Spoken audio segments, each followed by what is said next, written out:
នាងបានធ្វើរននៅជញ្ជាំងដើម្បីសម្ងាត់មើលសង្សារចាស់នាងសង្សារថ្មីកំពុងមានកូននាងសម្ងាត់មើលហើយនាងស្រមៃថាមនុស្សដែលស្ថិតនៅជាមួយគាត់គឺជានាងរឿងស៊េរីផ្នែក Fantasy និងភ័យរន្ធត់ថ្មីបំផុតមួយពីតៃវ៉ាន់នេះត្រូវបានគេហៅថាជា Black Mirror ជំនាន់ចិនដោយអ្នកប្រើអ៊ីនធឺណិតជាច្រើនមិនត្រឹមតែមានមនុស្សធម៌នោះទេហើយអារម្មណ៍ក៏មានវេទមុននឹង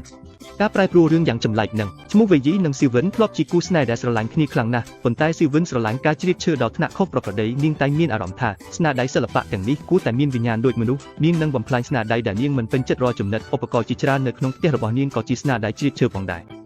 ខ្លួនឯងវេយីមិនអាចទ្រាំទ្រនាងបានទេដូច្នេះគាត់សូមបំបែកប៉ុន្តែបន្ទាប់ពីបំបែកស៊ីវិនកាន់តែមានអាកប្បកិរិយាខុសប្រក្រតីនាងបោះបង់វេយីដើម្បីបង្កើតសង្សារល្អឥតខ្ចោះតាមរូបរាងគាត់ទោះជាវាមិនល្អឥតខ្ចោះដល់គាត់ចង់បានទេ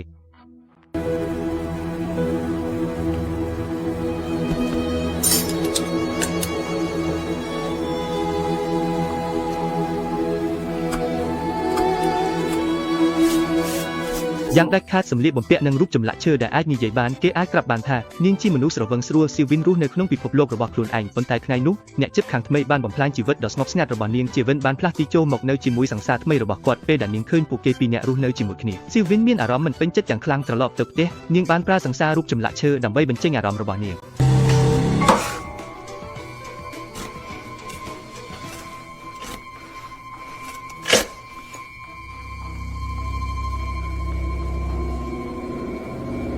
ជាវស៊ីវិនមិនយល់ថាតើខ្លួនឯងចាញ់នៅចំណុចណានាងដែលមិនសូវចូលចិត្តតែងខ្លួនសម្រាប់ជីវេនាងបានកែប្រែខ្លួនឯងឡើងវិញនាងចង់ដឹងថាខ្លួនឯងល្អជាងគូថ្មីនៅចំណុចណាប៉ុន្តែពេលបានប៉ះពាល់គ្នានាងរកឃើញថាសង្សារថ្មីរបស់គាត់ក្រៅពីវ័យក្មេងជាងនិងទន់ភ្លន់ជាងតែផ្នែកអាជីពវិញមិនអាចប្រៀបនឹងនាងបានទេសម្ពាធក្នុងចិត្តរបស់ស៊ីវិនកាន់តែជ្រៅជាងមុននាងជាញឹកញាប់សម្ងាត់មើលជីវេតាមរយៈភ្នែកឆ្មាទោះបីជាត្រូវជួសរនលើជញ្ជាំងដើម្បីសង្កេតមើលជីវិតប្រចាំថ្ងៃរបស់ជីវេក៏ដោយ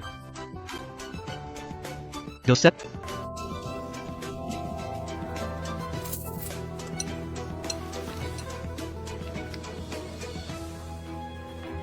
ប៉ុន្តែការធ្វើបែបនេះវិញមិនបានធ្វើឲ្យស៊ីវិនពេញចិត្តនោះទេឈ្មោះវេជីប៉ៅគឺជាមនុស្សដែលនឹងផ្លុំសក់ឲ្យគូស្នេហ៍ថ្មីរបស់គាត់នេះជារឿងដែលគូស្នេហ៍ឈើមិនអាចធ្វើបានគាត់នៅតែធ្វើតបដាជាមួយគូស្នេហ៍ថ្មីរបស់គាត់នេះក៏ជាផ្នែកមួយដែលបាត់បង់ពីគូស្នេហ៍ឈើដែលស៊ីវិនចង់បានយ៉ាងខ្លាំងនាងចង់ចេញទៅលើរៀបឡើងដើម្បីឲ្យពេលយើងចេញទៅជួបបារីបែបនេះនាងអាចនិយាយជាមួយអ្នកបានហើយគាត់ក៏ឃើញអស់ទាំងអស់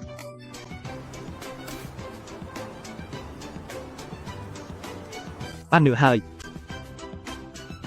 មើលទៅដូចជាគាត់យករឿងនោះមកពាក់ព័ន្ធហើយគាត់ស្គាល់អាកប្បកិរិយារបស់ស៊ីវហ្វេនល្អពេកគាត់មានជំងឺផ្លូវចិត្តហើយជាប់ពាក់ព័ន្ធដល់ថ្នាក់ធ្វើឲ្យមនុស្សខ្លាចពេលនៅជាមួយស៊ីវហ្វេនគាត់ទទួលទុកយ៉ាងខ្លាំងឥឡូវនេះគាត់នាំសង្សារថ្មីមកនៅក្បែរស៊ីវហ្វេនដើម្បីបង្ហាញថាគាត់មានន័យចង់ប្រមាថគាត់ចង់ឲ្យនាងឃើញថាបើគាត់ស្នេហ៍ជាមួយមនុស្សធម្មតាគាត់នឹងសប្បាយចិត្តប៉ុណ្ណាឥឡូវនេះខ្ញុំបានរៀនហើយខ្ញុំសប្បាយចិត្តស្វែងរកមនុស្សធម្មតាអានោះមិនហៅថាមនុស្សធម្មតាទេ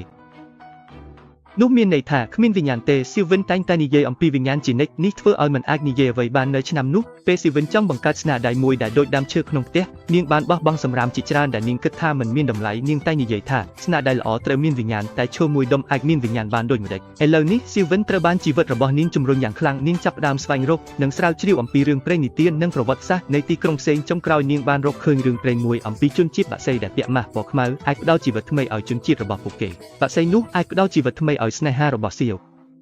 រហូតដល់ជនជាតិនោះនៅពេលកំពុងបំពេញពិធីសាសនាមានបក្សីមួយកំពុងហូរឈាមហើយឈាមនោះបានហូរតាមស្មៅហើយបង្កើតបក្សីមួយទៀតដែលមានរូបរាងដូចគ្នា